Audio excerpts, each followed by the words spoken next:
Azul Flaoun, Monsieur le Président du RCD, honorable assistance, c'est beaucoup d'émotion d'être aujourd'hui avec vous dans une date qui est très chère pour moi et pour beaucoup.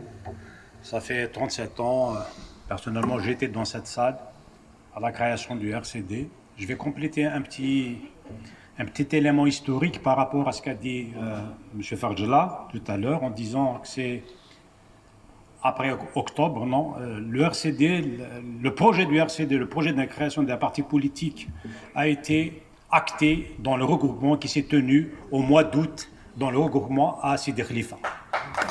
Ça, c'est la vérité historique. Il y a eu un regroupement, on l'a été décidé.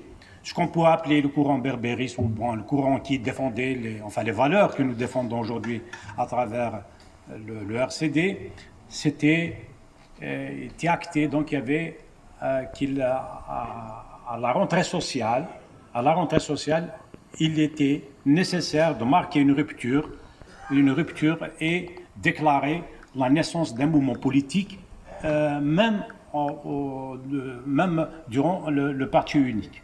Donc ça c'est pour acter la décision ou bien l'origine de la création du RCD. C'est juste un complément historique.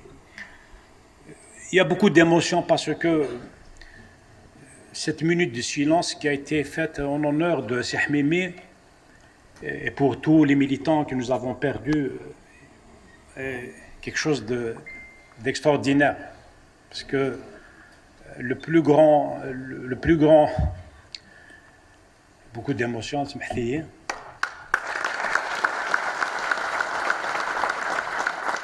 c'est difficile de militer, de voir des gens avec lesquels on a milité son parti très tôt.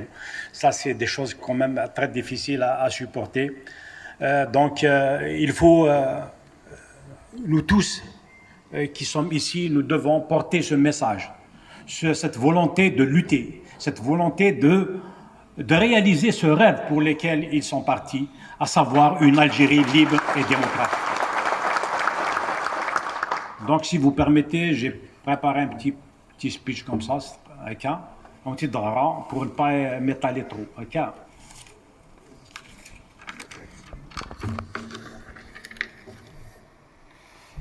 Bon, je suis obligé de changer les lunettes, mais on ne change pas de veste.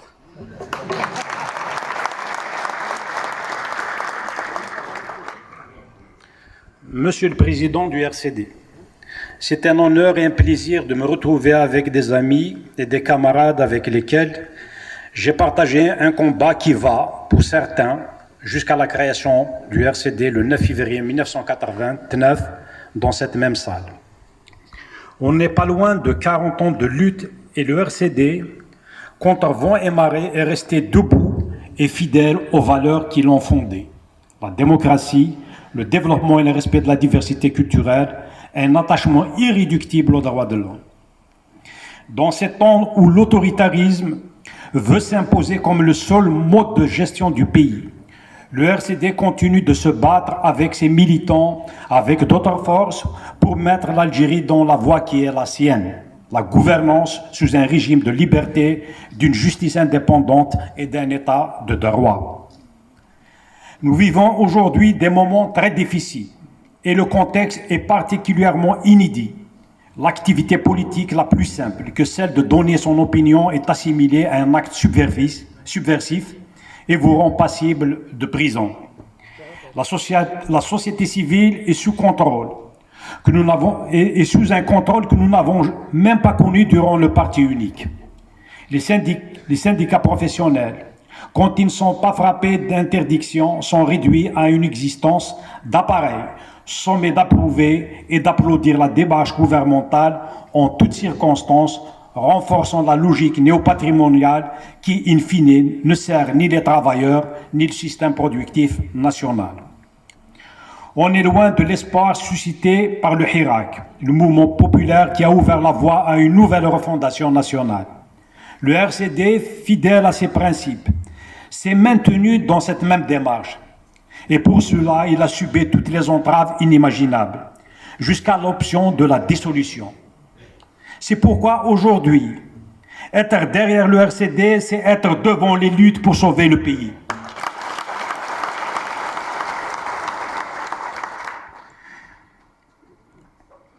Lui prêter main forte, c'est plus qu'un acte de solidarité. C'est sauvegarder l'essentiel, car l'essentiel aujourd'hui, c'est maintenir cette flamme de l'espérance pour venir à bout de la régression et de la dictature.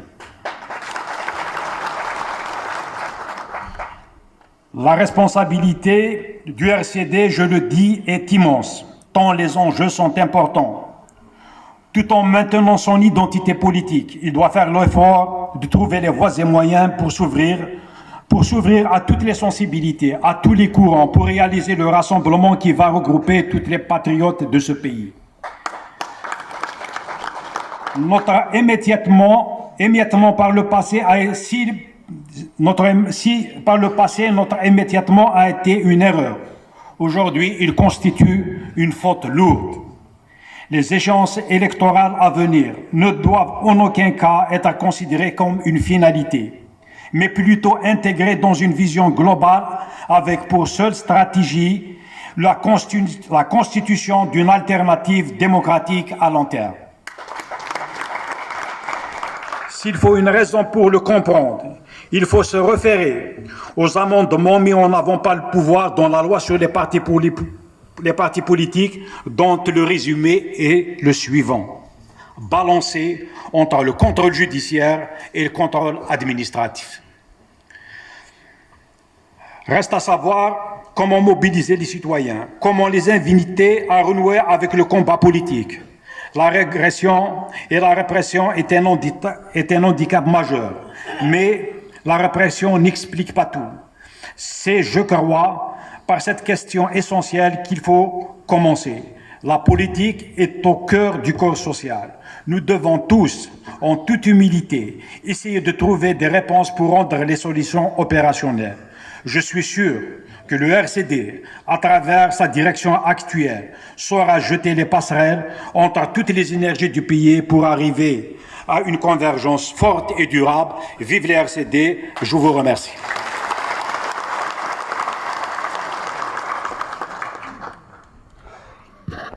Dahamo.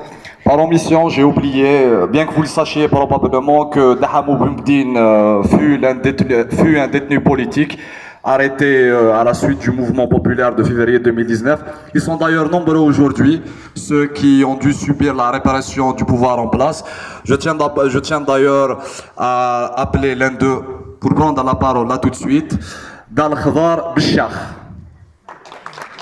Lahlou Bishar, pardon.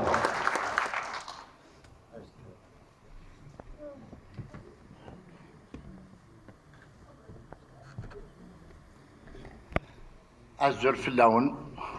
السلام عليكم. Bonjour.